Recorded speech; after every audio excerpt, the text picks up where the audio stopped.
ஒரு மனிதன் அவன் கண்களில் உலகமே இல்லை. அவனுக்கு தெரிந்தது ஒரே ஒன்றுதான். அது அன்னை அபிராமி. அவன் சொன்ன ஒரே வார்த்தைக்காக சந்திரன் கூட விதியை மாற்றிக்கொண்டார்.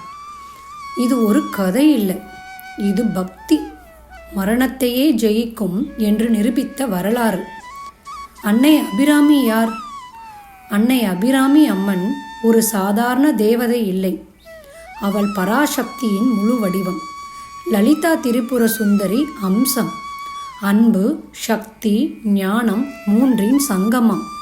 அபிராமி என்றால் அபி அழகு, ராமி பரிபூர்ண ஆனந்தம், அதாவது அழகான ஆனந்தத்தின் வடிவம். திருக்கடையூர் ரகசியம். திருக்கடையூர் அபிராமி அம்மன் கோயிலில், இந்த கோவில் சாதாரண கோவில் இல்லை. இங்கு மரணத்தை ஜெயித்த ரகசியம் இருக்கு. காலத்தை மாற்றும் சக்தி இருக்கு. இங்குதான் அபிராமி பட்டர் அம்மனின் பரம பக்தராக இருந்தார். அவர் உலகத்தை காணவில்லை. அவர் பார்த்தது எல்லா பெண்களிலும் அம்மன், எல்லா ஒளியிலும் அம்மன். மக்கள் என்ன சொன்னாங்க? இவன் பைத்தியம்.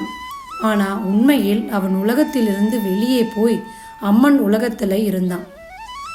ஒரு நாள் மன்னன் கேட்டான், இன்று என்ன நாள் என்று. பட்டர் சொன்னார், பௌர்ணமி என்று தவறுதலாக கூறினார். ஆனால் அன்று அது அமாவாசை. மன்னன் கோபமடைந்தான்.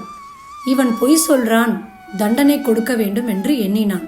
அவனை தீக்குழியில் போட தயாரானார்கள்.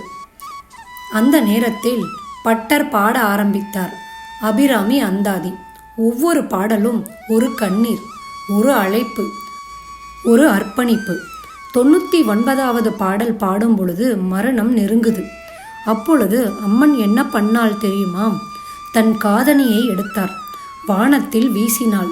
அந்த காதணி சந்திரனாக மாறியது. அமாவாசை அன்று பௌர்ணமியாக மாறியது. இது மிராக்கல் ஸ்டோரி மட்டும் இல்லை, இது ஒரு ஸ்பிரிச்சுவல் சீக்ரெட். நீ முழுமையாக நம்பினால் உலகமே உனக்காக மாறும். அமாவாசை இருள், பௌர்ணமி ஒளி. அம்மன் சொல்வது, உன் இருளையும் நான் ஒளியாக மாற்றுவேன் என்று. நம் வாழ்க்கையிலும் பிரச்சனை வரும், பயம் வரும், யாரும் நம்ப மாட்டாங்க. ஆனால் நீங்கள் உங்களை விட்டுடாதீங்க, உங்கள் நம்பிக்கையை விட்டுடாதீங்க. அன்னை அபிராமி சொல்கிறாங்க, நீ என்னை பிடிச்சிக்கிட்டா நான் உன்னை விடமாட்டேன்னு. பக்தி இருந்தா விதி மாறும். அன்னை அபிராமி இருந்தா மரணமும் மாறும். எங்கள் வீடியோவை பார்த்ததுக்கு மிகவும் நன்றி.